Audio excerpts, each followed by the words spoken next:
Have you ever been hurt by someone that you thought you could trust? Ever wished that you could have seen it coming? That if only you could have seen the person for what they truly were, the evil, soul-sucking bastard that they were. Well, there is a way. Now, before you say anything, no, this is not some sort of blood sacrifice to the Lord of the Underworld. The devil has no such use or desire for the killing of a random creature, and if he did, don't you think that he would merely do it himself? However, I wouldn't recommend that you perform this ritual for fear that if anything goes wrong, I'll leave it to your imagination as to what horrors you'll unleash upon yourself. Instead, I advise you to stop listening now and never, ever come back. But if you are truly serious, as you must be if you have bothered to listen up to this point, there is a way. You will need the following items. A container of salt. Any old stuff from your local store will do. Just make sure you have enough. You will require a match or flint lighter, a large sheet of paper and pencil with which to draw. Don't worry either about having to memorize ancient Aramaic or Latin symbols or words. And finally, and most importantly, an item of great sentimental value to you. I cannot stress how important this last item is for several reasons, foremost being that the ritual will not work without it. Now, what this item is doesn't really matter, as long as it means a lot to you as a person. Family photos of special events are recommended if it was an occasion etched into your memory. If you have a lucky pencil case or something similar, that's also perfect. Avoid items you have many of, or that you would have little or no problem giving to any but your closest friend. Now for the ritual itself. It is best if you can find a place alone, although not essential. But then again, if you don't want a family member walking in on you doing what must appear to them as some insane ritual of the occult, then yeah, you may want to avoid doing it somewhere where you can be disturbed. You should ideally get there at 11:30 p.m. and make sure that you are bearing no religious icons. I give it great honor to call it a creature, but it is the only word I can think of. Won't see it as a deterrent and more of an insult. It's the equivalent of some random dude breaking into your house and waving his junk in your face. Best case scenario, it doesn't appear. Worst case, they'll find your remains splattered all over the walls. So, no crucifixes, no Stars of David, or anything which represents a faith. Even if the religion isn't real, like one from a video game or movie is a bit of a gamble, so best just avoid it altogether. Next, you must pour the salt in a circle large enough for a person to stand in with relative comfort. Make sure it is a complete circle.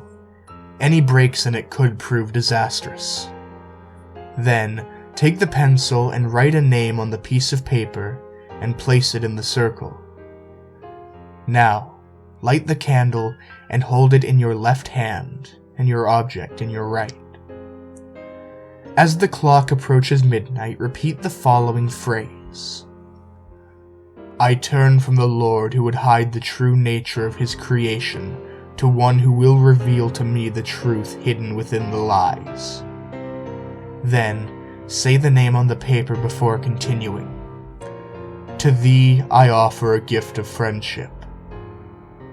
Place the object in the circle as your gift. Then, wait until your clock strikes midnight and blow out your candle so that the dark consumes you. Count to 13 quietly, and then relight the candle. If all has gone to plan, there should be a person standing in the circle in front of you. Don't worry, they wouldn't dare hurt you. for whatever they would do to you would be inflicted tenfold upon them. Yet you won't feel entirely right either. Despite being divinely beautiful, the person will seem to exude an odor of pure wrongness, as your instincts scream at you that this thing does not belong in this world. You will feel icy cold and unable to move, and should be unable to hear much over the drumming of your own heart. Then the person will introduce himself by the name you wrote on the paper, and that they accept your generous gift, and that they wish to repay you. Politely nod, and say that it is not necessary. They love manners, until they say, "Oh, but I insist." You will feel dizzy and fall asleep, only to find yourself in a strange maze when you awaken. It will be overgrown with roots snaking out across the path, and that sense of wrongness will feel stronger, hanging over you like a fog. Now the real test begins. Stay calm and follow the path until you reach a chamber of sorts. Inside you will find a grand feast lay out before you, including all of your favorite foods and drinks. People will be singing merrily and will insist that you come and join them. No matter how mouth-watering it smells, don't take a single bite. The moment you do, a nagging, aching hunger will fall upon you.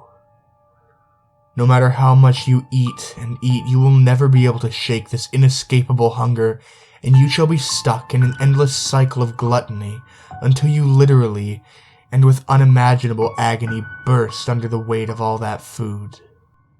Walking into the next chamber, you will discover no people, but instead a vast treasure trove. Everything from jewels that would make those of the Queen of England seem like a child's dress-up set and gold statues, all the way to the latest in advanced technology, from the newest, fastest car to the latest computer system. Don't even think about touching it, it's what he wants you to do. The moment you deliberately touch anything, even a single penny, you will feel your arm go numb and heavy. With horror, you'll have just enough time to realize what is happening before your body turns to solid gold. Another lure for the next greedy soul to enter the room. Assuming you made it into the third chamber unmolested, you should feel incredibly wearying for no seemingly apparent reason. I advise you to get the hell out of there as quickly as possible. No matter how comfy it would feel to simply close your eyes for a second, it is the worst thing you can do. You will feel like your muscles weigh a ton and may even hear soft, gentle lullabies on the wind, but to fall asleep here would be to never wake again from your dreamless sleep. Don't get me wrong, you would not be dead, but neither would you truly be alive. You would be falling endlessly in a black void until the end of time and the heavens fall. The fourth room will be almost bare except for a few people. The moment you enter, they will start snickering and jeering at you.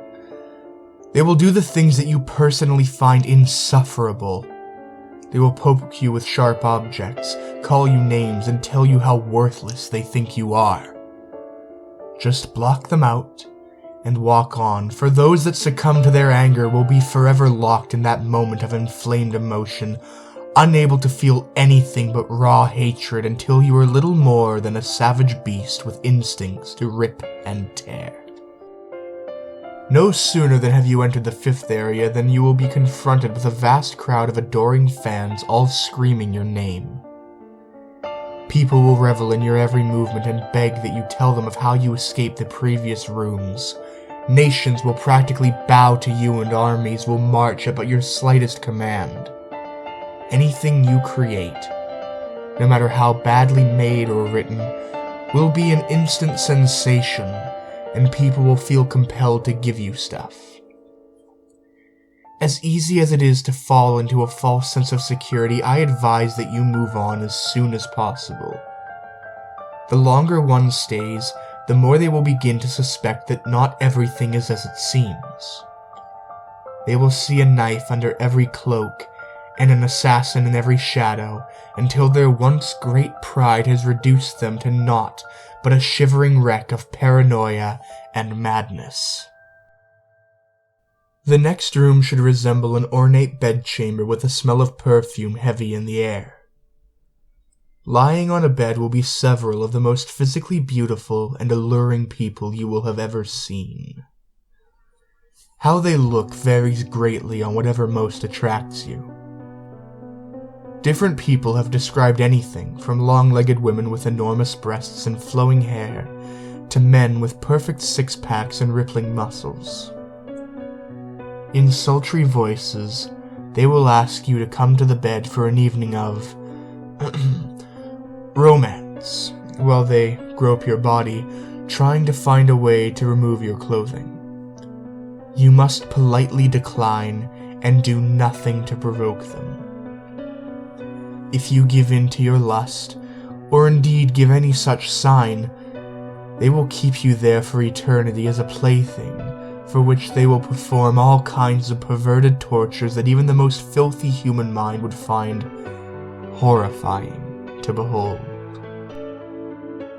Finally, you will find yourself in an empty room.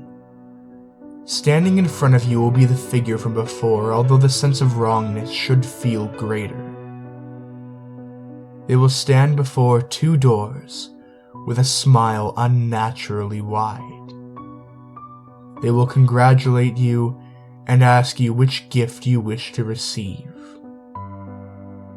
The first will be through the door on the left.